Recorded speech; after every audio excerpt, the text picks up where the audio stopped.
Hope anybody didn't come up here and slap me, so.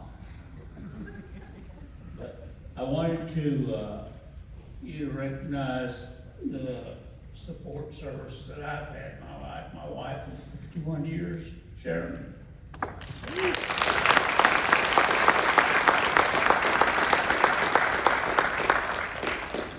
I've had the distinct honor for working for you guys for the last, I guess, I was trying to total it up, probably a little bit over 45 years off and on.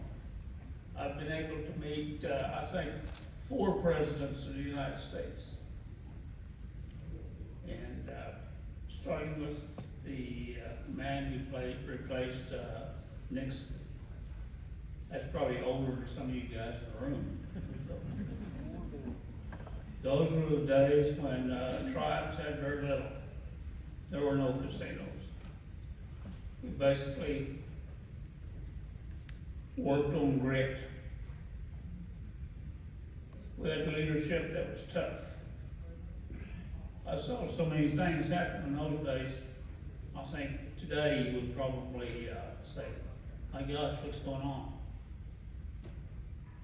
I saw a Seminole chief deck an officer of the Department of Navy cold cock him in a bar because he did not like the way he was speaking of the Seminoles. That was the fire that was in the belly of our leadership back then. I look at some of our leadership today and I wonder what they would do. They come back and they say they're taking our lands. It's not beyond that. You watch the southern border. That's the same thing that overran Creek lands in the 1850s. Our light horse strung up fences to protect our borders. And the United States wouldn't help. But just keep those things in mind, because that's what I think about. Most reservations, and this reservation, should have a boundary commission. The boundary is still there. I used to get phone calls from people who said, they've got this marker in my backyard. I think I'll dig it up. And I said, no, leave it there. U.S. Geological Survey will come out and they'll remark that thing if you want them to remark it. We've got tribes across this nation right now that have those commissions that patrol our boundaries with weapons from predators, mountain lions, bears, whatever. And working on one reservation, I had authorized the arms to buy for these commissions. So people still guard our borders. We need to guard our border and the interior. Because the people on the interior, irrespective of who you are subject to the laws of this nation. I'll just stop with that now. Chief Hill wanted me to make a few words, unknown words to him, and I told him when the first time I met him, I said, I just want to know who you were, because I met your older brother. And he said, that's my kid brother. And I said, well, no, your mom. He said, you do? And I said, yeah. And we're probably related down the road somewhere, so. Anyway, I just want to say the honorees here is a very impressive group. We've got a lot of history and a lot of experience. I ran into a lot of Creeks working in different parts of Indian country.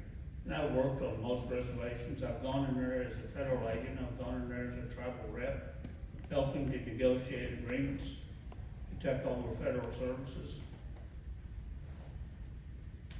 For those of you who might be around the Stidham area, I ran into Gary Hawkins up at Browning, Montana in the middle of a snowstorm.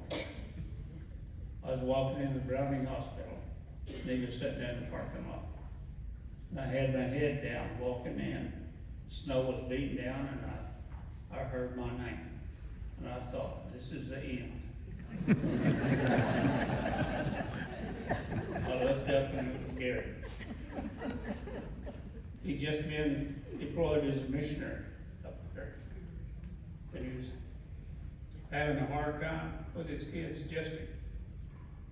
So we had dinner.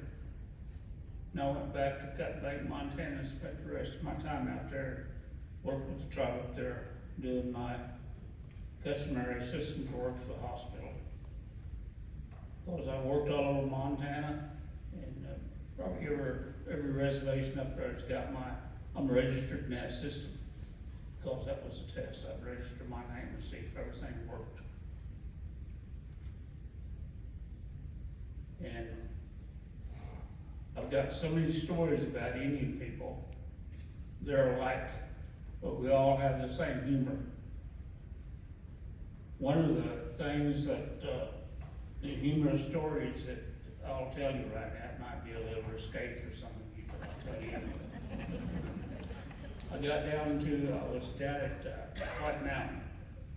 And down at White Mountain, they've got the 3 million acre reservation divided up into, I think, about 6 major districts that they run cattle in. And each one of those districts have got their own membership, and they run their cattle as a co-op. I came into the BIA agency building, and this guy was waiting on me, and he said, "You know anything about cattle?" I said, "Yeah, I know what's just the front end and the back end, if they got horns and a bull." He said, "That's good enough for me." He said, "Go with me out here." So we got in a pickup, and we drove around out there. He said, "This is district number." He gave me the name, and I said, "What's your problem?" He said, "Well, we just bought this new bull." He said, I think we paid about $4,000 for that bull, and I don't know whether he's worth it or not. And I said, "Where is he?" And he said, "Well, I'm gonna try to find him here. We unloaded him yesterday, and he's supposed to be around here. There's cows over there standing under the tree." I said, "Well, let's go over there and see. Maybe he's over there doing his job." He said, "Well, okay." He drove over there. I said, "Well, what's the story?" He said, "Well, here's the story. We brought him in. He was the only one in that trailer. We brought him in. He started pawing around like he was going to tear the world apart. We unloaded him. He stood outside the trailer for a while and looked around. Those cows started eyeballing him. They started moving toward him real slow. He looked at him again, and then he took off running. And every time they'd come near him, he'd run some more. He said, "Ed, I think that bull's gay." I told him, I said, "I don't have any cure for that. So I have to negotiate your contract." Anyway, all of this Indian humor goes across. You know, you might have the seriousest thing in the world out there, but that Indian humor keeps people going, and people are resilient of all the tough times we've had. You know, it's not for that humor. You know, that is a medicine that comes across every time. So, with that, I'll leave you. I could probably be up here forever, but I had a big long speech written, and my wife said, "You gonna talk?" And I said, "Well, I don't know." There it is right there, but